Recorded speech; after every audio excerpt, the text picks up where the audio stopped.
Hi Pisces, kumusta po kayong lahat? Okay, so ayan Pisces, maraming salamat po sa walang sawang pagsubaybay sa ating mga reading. And kung ikaw ay bago pa lang sa ating channel, mag-subscribe na po kayo and i-click mo na rin yung ating notification bell para lagi kang updated sa ating mga bagong upload, okay?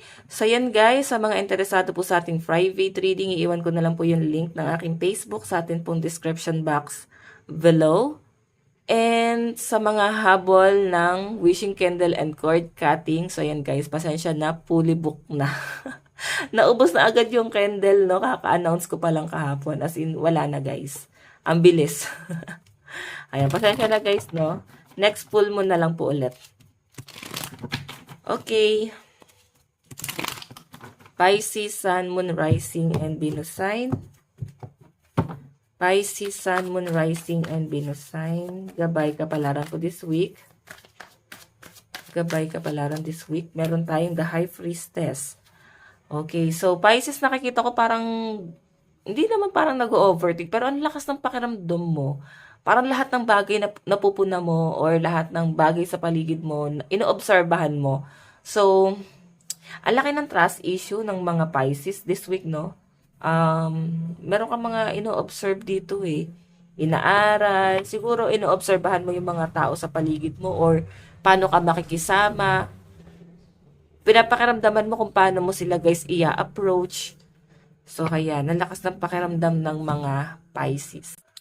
Okay, so, grabe. Meron ako nakita guys na mga mag-o-offer sa'yo or parang, kung ano man itong i-offer na to, parang mataas ang chance na tanggihan mo to. Okay? Titignan natin. Pisces, Sun, Moon, Rising, and Venus sign. Gabay kapalaran po this week. Oh. So, may pinapakiramdaman kayo, Pisces. So, maybe may travel ka this week. Pero pinapakiramdaman mo kung matutuloy ba tong biyahe mo na to. May nakikita ko guys sa parang naghahanda. Ayan, maghahanda ka. Pwede kasi na in-announce na sa'yo or sinabi na sa inyo, nakaplano na, mag-travel tayo sa ganito, ganyan. And parang ito lang yung inaantay ng mga Pisces din.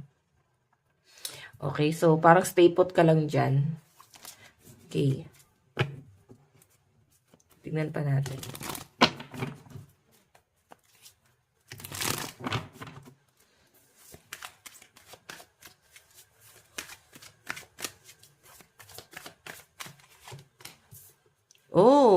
Oh my God. Grabe, Pisces. May nakikita kasi ako dito isang tao na parang, wala na ako nakikitang ano dito, ano, kung patungkol to sa love life mo. Wala akong nakikitang parang intense na feelings etong taong to. Pero naaalala ka niya. Okay, naaalala ka niya. Pero wala rin guys panghihinayang. Siguro hindi ka lang talaga maalis sa isip niya. Bigla ka lang niya naiisip. Then ikaw, emperor, nakikipagmatigasan ka. Pero may nakikita kasi ako guys, parang parehas kayo, iniisip niyo yung isa't isa. Yun nga lang, tignan mo siya, high priestess, naisip ka, ikaw, emperor, matigas ka eh, nakikipagmatigasan ka rito. May nakikita rin naman ako mga Pisces dito na parang magpapakumbaba. Parang may gustong mag-reach out. Ganon eh. May magre-reach out pero kinokontrol guys. No? Nandun lang sa point na parang parehas na kayo matigas. Then ito yung dati yung energy masyado lang guys mga bata. Hindi na kayo katulad na dati. Ang laki na guys ng pinagbago or pwede lumipas na yung mga panahon. Kung bakit lumalabas nito, siguro bigla nyo na lang guys naaalala or baka napapaginipan nyo itong taong to. Okay? So, hayan. May nakakita rin ako dito, Pisces. I think travel din talaga yan. Parang, meron kang gusto, parang excited. Meron kang gustong makita.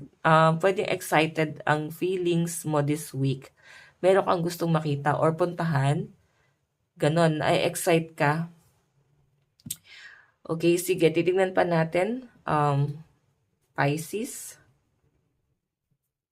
Okay, taas muna natin to.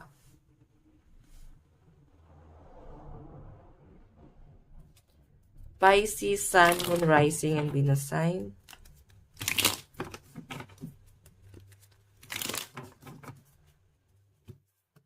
Pisces, Sun, Moon, Rising, and Venus sign.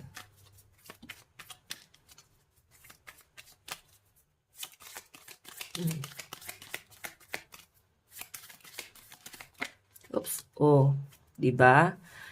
I think may nakaalitan ka or pwedeng dati pa 'to, no? Dati pa 'to. May pag-aaway, may pagtatalo. Pero guys, parang lumipas na yung panahon. So, nakikita ko na parang may pag-uusap this week. Parang gusto guys kumustahin. Parang ano ni balita sa'yo. Ganun yung nakikita ko. Parang wala na yung galit. Gusto na lang guys talagang kumustahin. Gusto magkaroon ng balita sa taong yon.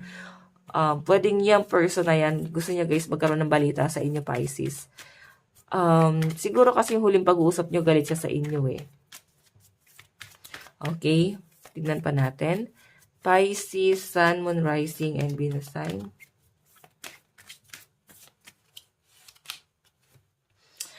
Accident. Oh my God. Ingat daw kayo guys sa travel, no? Kung meron kang inaantay na biyahe dito, pwedeng, ayun nga, may conflict. Pwedeng may delay, pwedeng hindi matuloy. Pwede rin naman guys na kung matuloy, merong problema. Okay? May blessing din ako guys na nakikita rito. Yun nga lang, pwedeng opportunity to na pwedeng pag-iisipan mo this week kung tatanggapin mo yung offer na yan or igagrab mo na ba tong opportunity na to. Pwede guys sa business. Parang nag-hesitate, no? Nag-hesitate kayo kung itutuloy mo ba yung mga plano mo. Yan ang nakikita ko dito, Pisces. Tignan pa natin, Pisces, Sun, Moon, Rising, and Venus sign. Okay. Meron tayong imagination. So, Pisces, nakikita ko sa inyo, this week medyo malawak ka mag-isip. Ang dami mong kino-consider or magiging plano. Okay, so kung may mga anak kayo guys, siguro medyo excited ka rin. Ayan, nalilibang ka rin sa kanila. At the same time, na-excite. So, yung iba naman sa inyo guys na single mom or single dad, siguro na-imagine nyo kung gaano kahirap yung buhay. Okay? Kung gaano kahirap yung mga pinagdaanan mo sa buhay. Tapos ngayon is madali nyo na lang guys na overcome. May mga Pisces din dito guys na pwedeng meron kayong issue sa mother mo. Pwedeng, ayan, may galit or hindi mo man lang guys naramdaman na mahal ka ng family mo or nanay mo. Ano guys mother figure Pwedeng may alitan kayo ng mother mo. So, nalulungkot ka kasi ikaw yung parang gusto mo guys na magkausap kayo. Pwedeng mapapagod magmakaawa ang mga Pisces. So, sinasabi rin dito guys, parang magiging kalmado ka na rin this week. Okay? Parang nakalimutan mo na, parang tinanggap mo na rin. So, kung ito na yung sitwasyon nyo, kung hindi ka na talaga guys kakausapin, yung iba naman sa inyo guys, pwedeng broken family, ampon, parang ganyan. Gusto pa rin guys makita yung magulang mo, pero hindi mo alam kung paano. Ayan. Okay, sige guys, ang lucky number mo is 74, 16, and 63. So, pwede meron kayo guys issue pagdating sa family.